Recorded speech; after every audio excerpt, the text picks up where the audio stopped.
বর্তমানে আমরা হরমোনজনিত রোগে আক্রান্ত হচ্ছি প্রতিনিয়ত।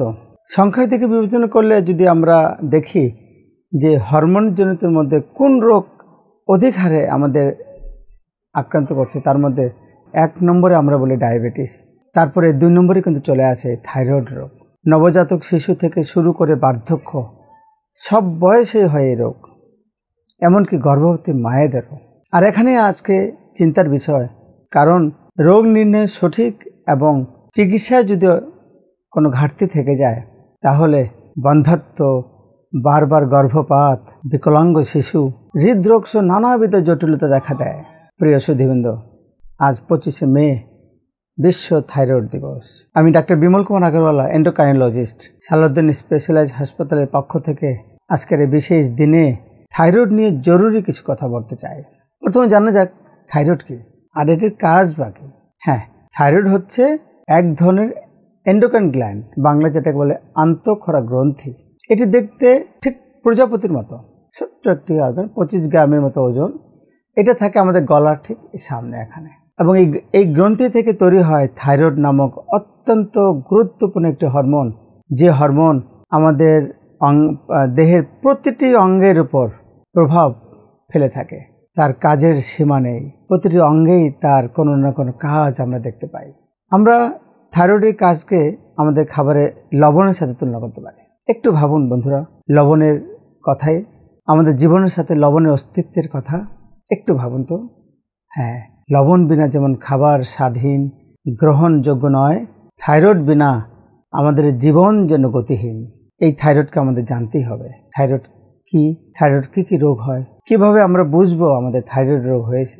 আপনারা লক্ষ্য করে থাকবেন আমাদের সকলের চারপাশে, আমাদের আত্মীয় স্বজনের মাঝে, আমাদের মাঝে কিছু কিছু উপসর্গ আমরা লক্ষ্য করে থাকি। কি সেগুলো? দেখবেন ওজন বেড়ে যাচ্ছে, ওজন অনেক কমে যাচ্ছে, গরম সহ্য হচ্ছে না, শীত সহ্য হচ্ছে না, ক্লান্তি, ভালো লাগার ব্যাপারটা যেটা ভালো লাগছে না, অনিদ্রা, দুশ্চিন্তা, খিটখিটে মেজাজ, বারবার পায়খানা যেতে হচ্ছে, কারো কারো কষ্টকাঠিন্য, চুলগুলো পড়ে যাচ্ছে, চুল পাতলা হয়ে যাচ্ছে, ড্রাই স্কিন, রুক্ষ ত্বক, বারবার চুলকানি হচ্ছে, চামড়া শুকিয়ে যাচ্ছে, আমাদের পেশিগুলো দুর্বলতা, শারীরিক ব্যথা, সমস্ত শরীরে ব্যথা। মহিলাদের ক্ষেত্রে দেখা যায় মাসিকের সময় কখনো কখনো অধিক রক্তক্ষরণ, কখনো কখনো অল্প রক্তক্ষরণ, গর্ভধারণের সমস্যা, বুকে ধরপড়তা, হৃদস্পন্দন বেড়ে যাওয়া, পালপিটেশন, শরীরে অতিরিক্ত ঘাম। এই যে নানাবিধ উপসর্গ কেন হচ্ছে? এগুলো এই হরমোনের কারণে। থাইরয়েড হরমোনের সমস্যা হলে এই ধরনের হয়ে থাকে। আমাদের রক্তে নির্দিষ্ট মাত্রায় থাইরয়েড হরমোন থাকে। এই হরমোন যদি বেড়ে যায় তাহলেও সমস্যা, আবার কমে গেলেও সমস্যা। তাহলে নির্দিষ্ট মাত্রায় হরমোন থাকতে হবে। কেন বাড়ে, কেন কমে, সেটার বিভিন্ন কারণ রয়েছে।